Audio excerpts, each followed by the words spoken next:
Hari amagambo ashobora kwibagiza ibyo waciyemo byose, agahindura imitekerereze yawe ndetse agafungura inzira nshya y'ubuzima bwawe. Uyu munsi ndagusangiza amagambo meza akomeye yavuzwe na Perezida William Ruto. Amagambo akwereka ko aho wavuye hatagenga aho ugana, kandi imbaraga zawe n'amahitamo yawe nibyo bigutegurira ejo hazaza.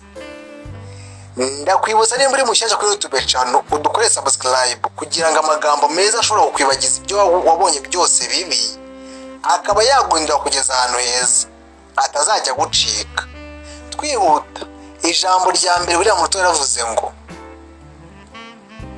inzozi zose ni nzima, nta mpamvu zaterwa n'aho ukomoka. Bisobanura ko umuntu wese ashobora kugera ku byo yifuza, nubwo yaba akomoka mu muryango ukennye cyangwa se udafite izina. Ahantu wavukiye ntabwo ariho hagena ahazaza hawe, ahubwo ahagena ahazaza hawe ni imbaraga zawe, kwihangana kwawe ndetse n'icyizere cyawe nibyo bigena aho uzagera.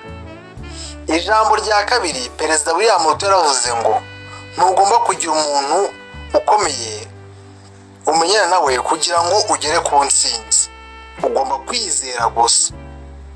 Ahangaha Perezida William Ruto aratubwira ko ubuzima bwacu butagengwa n'uko dufite inshuti zikomeye cyangwa abantu batuzi cyangwa se bazwi. Ubufatanye ni byiza, ariko ikiruta byose ni ukwizera, gukora cyane no kumenya ko udashingiye ku bandi kugira ngo ugere ku byo wifuza, ari byo byakugeza aheza iyo wishingiye ku giti cyawe. Ijambo rya gatatu Perezida William Ruto yaravuze ngo abakene bagomba kuzamuka kandi ntihagire usigara inyuma. Ahangaha ni ubutumwa bw'ubutabera n'uburinganire. Buri muntu wese afite uburenganzira bwo kugira amahirwe amugeza ku iterambere. Nta gihugu gishobora gutera imbere igihe igice kimwe cy'abantu cyibagiranye. Ndagira ngo niba mvuba bikunze udukore subscribe, kuko ni amagambo meza pe yaguhindura ubuzima kuvana ahantu hamwe akugeza ahandi. Ijambo rya kane yaravuze ngo dukwiriye kubaka ibiraro biduhuza cyangwa se ibiro byo gushyira hamwe aho kubaka inkuta zidutandukanye. Mu buzima nk'uko n'ibihugu biba bimeze, abantu bagomba guhuza imbaraga no gushyira umwuka w'amahoro n'ubumwe kugira ngo bagere kuri byinshi kurusha inzangano. Ijambo rya kane Perezida William Ruto yaravuze ngo ntabwo usobanurwa n'amateka yawe, ahubwo usobanurwa n'amahitamo yawe uyu munsi wakoze, kuko nibyo bizagena ejo hazaza uko hazaba hameze. Niyo waba warakoze amakosa mu bihe byashize, ntibigenga ahazaza hawe.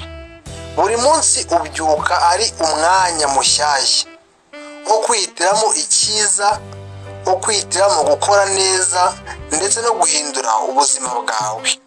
Iby'ejo hashize bigennye uko uyu munsi umeze, ariko ejo hazaza biragenwa n'uko uyu munsi witwaye. Ijambo rya gatanu Perezida William Ruto yaravuze ngo umuyobozi si umwanya ufite, ahubwo ni serivisi aha abandi. Ubuyobozi nyakuri ntabwo ari ikimenyetso cy'ubutwari cyangwa se ubutegetsi, ahubwo ni ugusiga izina ryiza mu mitima y'abaturage kuko wabafashije, wabakoreye kandi ubateza imbere. Irindi jambo William Ruto yaravuze ngo iyo ukora cyane ugasenga kandi ukagira ikinyabupfura, nta kabuza ugira intsinzi mu buzima bwawe. Ruto ahangaha twereka ko intsinzi ari umusaruro w'imirimo ibiri, imbaraga zawe ndetse n'imbaraga z'Imana. Imbaraga z'umubiri zihuza n'imbaraga zo kwizera, kandi wongereho ikinyabupfura, inzira y'ubuzima bwawe izaba isobanutse. Aya ngaya ni amagambo ushobora gutekerezaho buri munsi, ashobora kugufasha mu bintu byinshi bitandukanye, ari byo kudacika intege niyo waba uturutse ahantu hababaje, cyangwa se gukomeza gukora cyane kandi ukizera mbere yo kwizera abandi bantu, kubaha cyangwa se kubaka amahoro n'ubumwe aho uri hose. guhindura amateka yawe ukurikije amahitamo wowe wakoze. Nukora amahitamo meza uzabona result mbi. Nukora amahitamo meza uzabona result nziza. Nukora amahitamo mabi uzabona result mbi. Iyi ngiyi ni inama y'umunsi. Niba wumva ko yagufasha mu buzima bwawe, kuko tuzakora ku baperezida bose 54, dukore subscribe. Kandi nabo nibarangira tuzana n'abandi bantu bakomeye ku isi tubakorera amagambo yabo bavuze yahindura ubuzima. Naho njye wibagezaho banyita Cyubahiro. Imana ibarinde, turabakunda. Ciao ciao.